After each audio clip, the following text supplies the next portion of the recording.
Hello everyone, welcome to सिद्धांत scholar academy. My self Nandita Jain. इस video lecture से हम स्टार्ट करने जा रहे हैं क्लास 11th का maths from NCERT.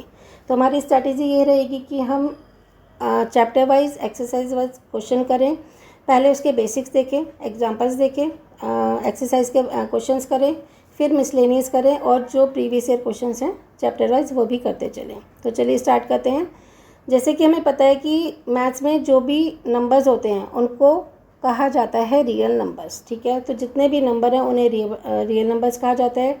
Real number can be divided into two parts, rational number and irrational number. ठीक है, rational number can be divided into many parts like integers, whole numbers, natural numbers, prime numbers, composite numbers, even numbers, odd numbers, fractions numbers.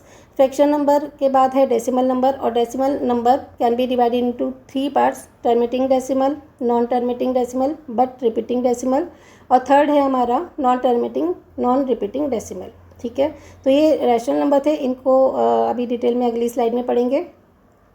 Irrational number हमारे होते हैं पाई। पाई का हमें पता है non टर्मिटिंग non repeating होता है। अगर हम इसे सॉल्व करते हैं तो आप इसे सॉल्व करते रहोगे तो ना तो कभी रिमाइंडर ख़त्म होगा और ना ही कोई जो डिवाइड कर रहे हैं हम जिससे वो नंबर रिपीट होगा। ओके, तो इसे कहते हैं नॉन टर्मिटिंग नॉन रिपीटिंग। तो पाई भी इरेशनल नंबर है। या फिर जो नंबर रूट्स में होते हैं ना, रूट से ओपन होकर रैशनल नंबर नहीं बन पाते, उसे इरेशनल नंबर कहते हैं। तो रैशनल नंबर क्या होता है मैं आपको यहाँ पे बता देती हूँ। जो ऐसे नंबर जो पी अपन में क्यू की फॉर्म में लिखे जा सके, ठीक है, जहाँ पे न्यूमरेटर डिवाइडेड बाय डिनोमिनेटर हो, इस फॉर्म में लिख सकें। लेकिन कंडीशन क्या है कि denominator not equal to zero. ठीक है, ये रैशनल नंबर होते हैं। क्लियर? तो कोई भी नंबर रैशनल नंबर है अगर वो पी अपन में क्यू की फॉर्म में लिखा जा सकता है तो। ठीक है, चलिए अब हम नेक्स्ट स्लाइड में पढ़ते हैं कि 1.1 से कनेक्टेड जो भी हमें इम्पॉर्टेंट टर्म्स हैं वो देख लेते हैं। अब चैप्टर का नाम है हमारा सेट्स। ओके, तो इसके जो मेन टर्म्स हैं वो देख लेते हैं। हमने कहा रैशनल नंबर। रैशनल नंबर क्या होता है? 1 2 3 -1 -2 0 1/2, जो फ्रैक्शन फॉर्म में डेसिमल फॉर्म में लिखा जा सके, क्योंकि हमने अभी पीछे पढ़ी है इसके लिस्ट की रैशनल नंबर। जो इंटीजर्स हैं वो भी रैशनल नंबर होते हैं, even number, odd number, fraction number, decimal number. ठीक है, जो भी नंबर होते हैं वो रैशनल नंबर कहलाते हैं। और कंडीशन क्या है? पी अपन में जैसे पी अपन में क्यू की फॉर्म में लिखा जा सके जहाँ पे Q not equal to zero. Okay, जैसे कि 1 को भी हम इस फॉर्म में लिख सकते हैं। ओके, तो 1/1 भी एक रैशनल नंबर है, लेकिन 1/0 रैशनल नंबर नहीं होगा। ठीक है, ये रैशनल नंबर नहीं होगा क्योंकि ये इन्फिनिटी हो जाता है। लेकिन 0/1 ये एक रैशनल नंबर है। ठीक है, आई थिंक आपको रैशनल नंबर समझ में आ गया होगा। रैशनल नंबर में हमारे आते हैं तो होल नंबर, जो 0 से स्टार्ट होते हैं पॉजिटिव तक इन्फिनिटी तक जाते हैं। ठीक है, तो 0 से स्टार्ट होकर इन्फिनिटी तक जो जाते हैं नंबर्स उनको होल नंबर्स कहते हैं। लेकिन जो नंबर 1 से स्टार्ट होते हैं पॉजिटिव में और इन्फिनिटी तक जाते हैं उसे नेचुरल नंबर कहते हैं, ये हमें पता ही है।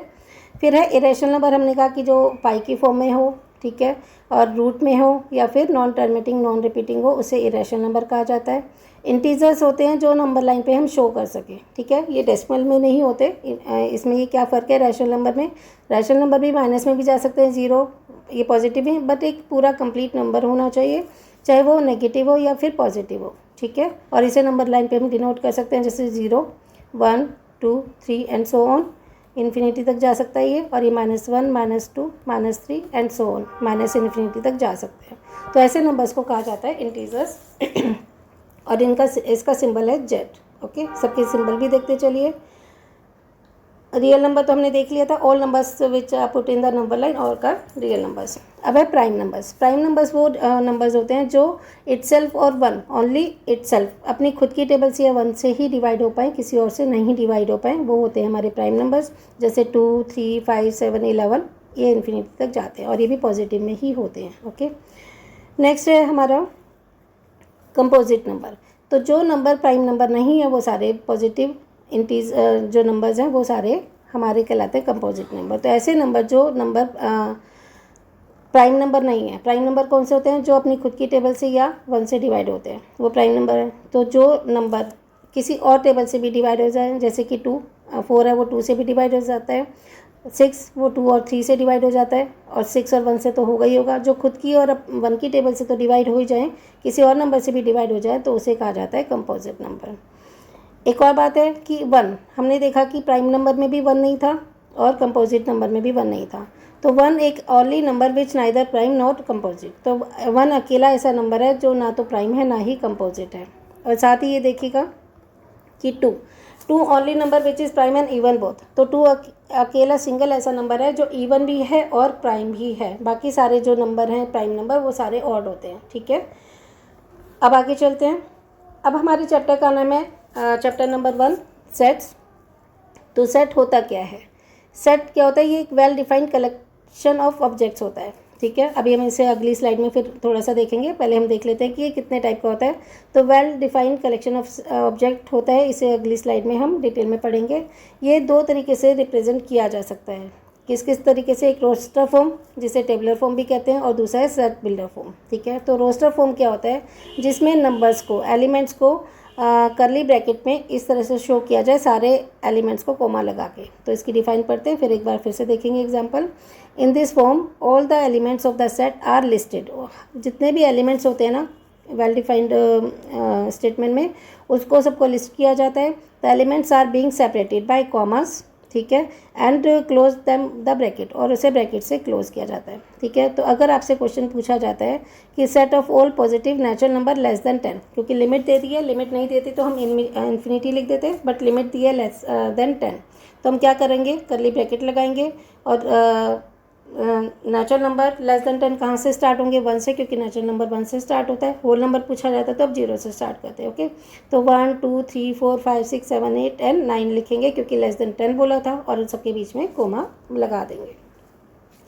अब आता है हमारा set builder form. Set builder form में होता है in this form all the elements of a set by a single common property. ठीक है, एक सिंगल कोमा लगेगा, अभी बताते हैं कैसे लगेगा। Which is not denoted by any element, तो सारे एलिमेंट्स नहीं होंगे, सिर्फ एक स्टेटमेंट लिखेंगे आउटसाइड ऑफ द सेट। जैसे कि जनवरी, जून एंड जुलाई, इसमें हमने क्या देखा? ये मंथ्स ऑफ द ईयर हैं और सारे ही जे लेटर से स्टार्ट होते हैं। ठीक है, तो हम इसे कैसे लिखेंगे सेट बिल्डर फॉर्म में? We denoted by the set we लिख दो, ए बी सी कुछ भी लिख दो। ठीक है, तो हम कहेंगे करली ब्रैकेट लगाया, x such that x. Okay, ये सच दैट का साइन होता है। Okay, are months of the year, ये सारे के सारे मंथ्स ऑफ द ईयर हैं, और start with the letter of J. ठीक है, तो हमें जो चीज़ गिवन होती है उसमें से हम देखते हैं कि इसकी एक स्टेटमेंट कैसे बनती है। तो जब भी जे लेटर से स्टार्ट होने वाले मंथ्स लिखेंगे तो हमारे सामने आ जाएगा जनवरी, जून एंड जुलाई। ओके, अब हम देखते हैं कि इससे कनेक्टेड सेट को फिर से देख लेते हैं कि सेट होता क्या है। Set is a well defined collection of object. जैसे कि हम एग्जांपल दे सकते हैं। फर्स्ट 5 इवन नंबर कहा जाए तो आप लिखोगे 2 4 6 8 एंड 10। अगर आपसे वोवल्स ऑफ द इंग्लिश कहा जाए तो आप कहोगे ए ई आई ओ यू। ठीक है, तो अभी हमने इसको किसी भी फॉर्म में कन्वर्ट नहीं किया, हम सिर्फ अभी इसको बता रहे हैं कि ये वेल डिफाइंड है। ओके, ना हमने इसे रोस्टर फॉर्म में लिखा है अभी, और ना ही हमने सेट बिल्डर फॉर्म में। सेट बिल्डर फॉर्म में तो स्टेटमेंट आती है। अब आपको कहोगे कि तो रोस्टर फॉर्म जैसा लग रहा है, बट इसमें करली ब्रैकेट नहीं है, क्योंकि हमने बोला था कि ये करली ब्रैकेट से ही मतलब क्लोज होगा। ओके, तो अभी हमने क्या कहा कि सेट में well defined collection of object होता है। जैसे first 5 even number 2 4 6 8 10, vowels of the English A E I O U, और फर्स्ट 10 नेचुरल नंबर कहा जाए तो 1 से लेके हम 10 तक लिख देंगे। ठीक है, तो अभी जब तक हमारी सिंपल ब्रैकेट है तब तक ये सेट है। अगर हम इसे कन्वर्ट करते हैं तो वो हमारी करली ब्रैकेट के साथ तो वो रोस्टर फॉर्म हो जाएगी, और अगर स्टेटमेंट में लिखते हैं तो वो सेट बिल्डर फॉर्म हो जाएगी। ठीक है, तो वेल डिफाइन होना ज़रूरी है। अब अगर हम कुछ एग्जांपल देख लेते हैं भी वेल डिफाइन क्या होता है और नॉट वेल डिफाइन क्या होता है। तो वेल डिफाइन में तो ये होता है कि पर्टिकुलरली उसमें एक लिमिट होती है। ठीक है, हमने कहा 10 तक, तो 10 तक ही लिखा है। नॉट वेल डिफाइन में क्या होता है? हम कहते हैं बेस्ट 4 प्लेयर्स। अब बेस्ट 4 प्लेयर्स की तो कोई डिफाइन ही नहीं है ना, हो सकता है जो मेरे लिए बेस्ट हो वो आपके लिए बेस्ट ना हो। ठीक है, तो बेस्ट 4 प्लेयर अपने आप में कोई वेल डिफाइन नहीं है। इसी तरह बेस्ट 3 नॉवलिस्ट, हो सकता है मुझे कोई और नॉवलिस्ट पसंद हो और आपको कोई और पसंद हो, मेरी तरफ से जो बेस्ट है वो आपके लिए बेस्ट ना हो, तो इनकी कोई वेल डिफाइन डेफिनेशन नहीं है। ओके, इसी तरह 5 dangerous animal in the world. ठीक है, तो किसी के लिए कि लॉयन है और एलिफेंट वगैरह ये डेंजरस होते हैं, लेकिन किसी के लिए एक आंट होती है, चींटी होती है, वो भी डेंजरस होती है। ठीक है, एलिफेंट के लिए आंट जो होती है वो डेंजरस होती है। तो इनकी कोई पर्टिकुलरली डिफाइन नहीं है कि 5 डेंजरस एनिमल्स वर्ल्ड में कौन से होंगे, किसी के लिए कोई डेंजरस है, किसी के लिए कोई और डेंजरस है। ठीक है, तो ये होते हैं नॉट वेल डिफाइन, तो इनको सेट नहीं कहा जाएगा। साथ ही सेट के बारे में हमें क्या चीज़ रखनी है? हमें यूज़ करनी है करली ब्रैकेट्स। ओके, करली ब्रैकेट हमें यूज़ करनी है। हम इसे सिंपल कर्व ब्रैकेट या स्क्वायर ब्रैकेट इसमें हम यूज़ नहीं करेंगे। फिर है प्रॉपर्टीज़ ऑफ सेट। इसमें क्या होता है कि set can be written as any order. हम इसे किसी भी ऑर्डर में लिख सकते हैं, जैसे 2 4 6 8 10 लिख दो, या 4 6 2 10 8 लिख दो। आप इसमें इस तरह से भी किसी भी ऑर्डर में लिख सकते हो, मतलब एलिमेंट वही होने चाहिए, वेल डिफाइंड, ऑर्डर चाहे कुछ कोई और भी आ जाए। नेक्स्ट है some elements can be repeated in set. तो अगर कोई एलिमेंट रिपीट होते हैं सेट में तो आप उसको एक ही बार लिखोगे, बार बार नहीं लिखोगे। जैसे कि हमारे पास है 2 2 5 5 5 6 7 10। ओके, तो हमने देखा एक वैरायटी हमारे पास 2 थी, वैराइटीज़ लिख देंगे, एक 2 थी। 5 3 बार आया है, बट हम यहाँ पे ओनली 1 टाइम लिखेंगे।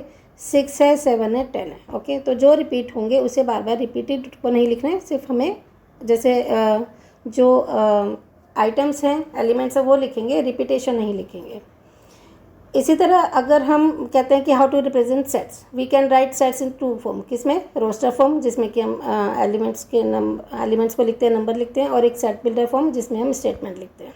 ठीक है, ओके। तो जैसे इसको एग्जांपल भी देख लेते हैं। जैसे इसमें लिखा है 1 2 3 4 5 6, कर्ली ब्रैकेट में है, कॉमास लगे हुए हैं, और इसको एक सेट बना के हमने दिया हुआ है, तो ये रोस्टर फॉर्म है। अगर हम इसकी मैचिंग करते हैं तो इससे हमें क्या पता चलता है? हम कहेंगे x such that x a natural number. ठीक है, और इसे हम ये भी लिख सकते हैं एक्स स्मॉलर देन 7, या तो 7 से कम, या फिर ये भी लिख सकते हैं एक्स स्मॉलर देन इक्वल 6। अगर स्मॉलर देन इक्वल का साइन लगाया तो हम 6 को भी ऐड करेंगे, क्योंकि 6 है ना, ये तो 6 से छोटे हैं, या फिर 6 भी इसके अंदर आया है, 6 बीच में आया हुआ है। लेकिन अगर हम स्मॉलर देन 7 लिखेंगे तो हम कहेंगे भाई 7 से कम है, 7 से स्मॉलर है। ठीक है, ये वाला एग्जाम्पल भी देख लेते हैं। 2 4 6 8 10, इससे हमें क्या पता चलता है? ये है हमारे इवन नंबर्स, है ना। तो और कितने हैं? 1 2 3 4 5 हैं, तो हम लिख सकते हैं x such that x is first 5 even number, क्योंकि पहले 5 है, ऐसे भी नहीं है कि बीच में से ले रखे हैं। तो जो एलिमेंट्स को देख कर, रोस्टर फॉर्म को देख के जो हमारे माइंड में क्लिक करता है भी इवन नंबर्स हैं और फर्स्ट 5 हैं, तो इसे एक स्टेटमेंट में लिख देंगे। ठीक है, एक चीज़ और आपकी यहाँ पर आएगी, ये से कहा जाता है बिलोंग्स टू। ठीक है, बिलोंग्स टू का साइन ये होता है ऐसा। क्लियर?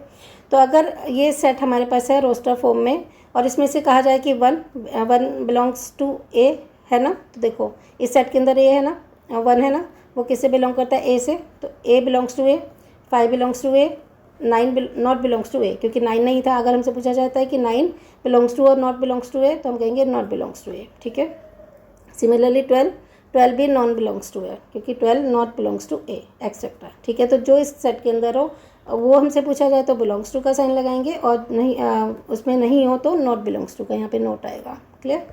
तो आई होप आपको इतना क्लियर हुआ होगा। बेसिक्स थे हमारे एक्सरसाइज 1.1 के। अब हम नेक्स्ट वीडियो में इसके एग्जांपल्स करेंगे, एक एक करके सारे एग्जांपल्स करेंगे।